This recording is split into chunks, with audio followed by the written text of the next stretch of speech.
Je suis Caroline, je travaille à l'association AJC depuis 1 an et demi maintenant. Je suis psychologue clinicienne, psychothérapeute et au sein de l'association, j'interviens pour accueillir les personnes qui sont victimes de violences intrafamiliales, donc adultes, enfants, hommes, femmes, de tout âge.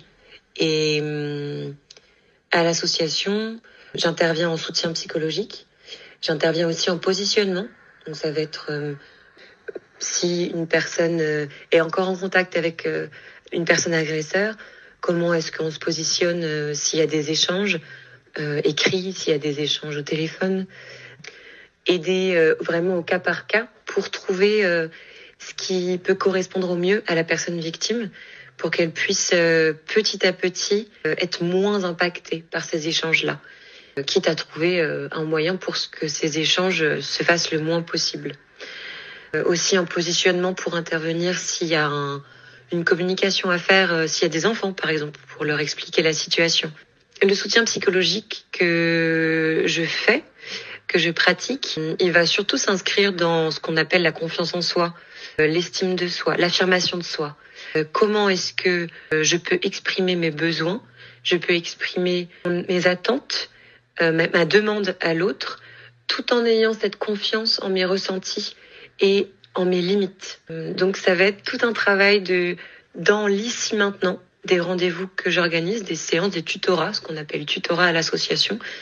Ça va être d'identifier les émotions que la personne ressent, les nommer, ce qui peut être parfois un peu difficile quand pendant des années, on ne s'est pas intéressé à ces émotions-là, parce que l'autre les a niées, par exemple. L'autre agresseur les écoutait pas du tout, n'a pas répondu aux besoins. Donc là, le but, c'est aussi de pouvoir revenir un peu à la base. Dans ma pratique, moi, ce que je fais, retrouver un peu les émotions, les identifier, les nommer, pour retrouver du coup les besoins, les limites. Qu'est-ce qui est OK ou pas pour moi ? Si j'ai peur, de quoi j'ai besoin ? Si je suis triste, de quoi j'ai besoin ? Si je suis joyeux ou joyeuse, de quoi j'ai besoin ?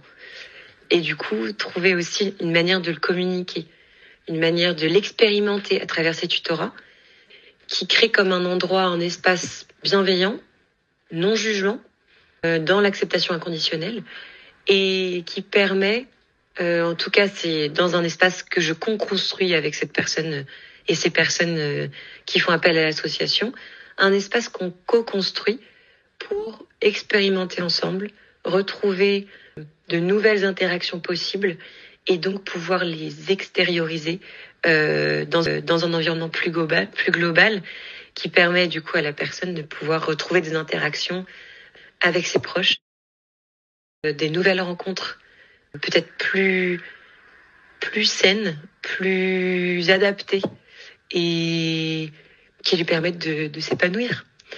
Voilà, donc c'est plutôt là-dessus que je travaille. Et bien sûr, il y a tout un versant qui traite du psychotraumatisme dans lequel j'ai été formée. Et donc, mais de la même manière, c'est de revenir à la base. Qu'est-ce qui est stressant ou pas ? Qu'est-ce qui réactive la personne dans son traumatisme ? Et qu'est-ce qui aujourd'hui peut être vu comme normal, pas normal. C'est remettre un petit peu les bases à zéro, remettre un peu un équilibre et faire aussi de la psychoéducation, expliquer à la personne ce qu'elle a pu vivre, qu'est-ce qui s'est passé du coup au niveau de son cerveau, au niveau de son corps et essayer de réaligner le tout ensemble.